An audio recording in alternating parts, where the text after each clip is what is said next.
Here comes another beer game series, and this time with Helldivers 2 as a topic. It's a comedy take on a galactic war between a super Earth humans and two other factions, the Dangerous Bots and Harvest for E710 bucks. Well, actually that was the case when I started preparation for this video. Now there are also the Voteless Illuminates. The plot of the game is changing the whole time, with events done and failed by the players. Meaning, even though there isn't a huge variety of missions, there is always another target to pursue, with forced changes of the loadout you are using.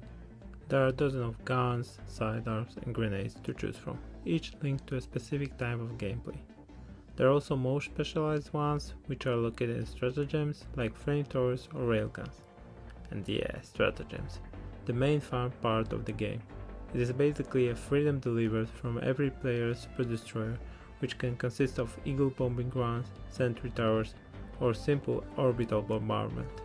Basically, lots of mayhem for both enemies and friends alike. Which brings us to the main topic, the gameplay. Missions are done in teams up to 4 players, with its difficulty scaling to the number. There are also of various length and in a package of 3 on higher difficulty. This is the first problem that I found in the game. Since finishing the package grants you more medals, you would think people would stay in the team and do them. However, because some missions are easier, like exterminate set number of enemies, people are just jumping from team to team, doing those instead of whole conquest. And it's also harder to form a team if your friends won't come for a rescue. The other thing is the variety of weapons that can be unlocked.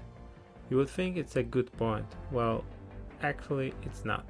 Power scaling and balance is broken in this game, so even though I unlocked many of those, I ended up using 2 or 3 weapons in change, depending on who I fight, termites or Ottomans.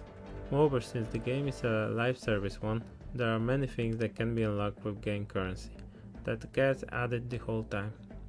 When I first dropped the game, I had everything in the basic battle pass and 2 additional ones. However, now there is a lot to unlock again. And this is both good and bad for me. I love unlocking new things, however if there are too many, you just don't know where to start and what to commit to. But I will admit, this is the best in-game shop implementation I have seen in a while, so not only did I buy the upgraded edition of the game, but also a bit of currency inside, which I don't do too often. Which brings us to the last mixed feeling feature of the game, which is the player-based decisions. Supposedly, the objective should show us where the people should gather with the efforts to beat it. However, even if their intentions are good, they might be misled, because even if the plans are next to each other, they might not be connected, making some fights senseless. Also, since there is no global chat in the game, you can't coordinate efforts, which can be quite frustrating when you try your hardest to defend a planet only for it to be gone on the next day. But if you can overlook all those problems, or simply don't care about them, you'll play one of the best democration delivery games on the market. Of course, there are some bugs and crashes here and there, but the sheer volume of fun out there is sky high. This game is definitely a pawn up for me. You can drop for 20, 40, 60 minute sessions, do a mission or 2, and simply enjoy it.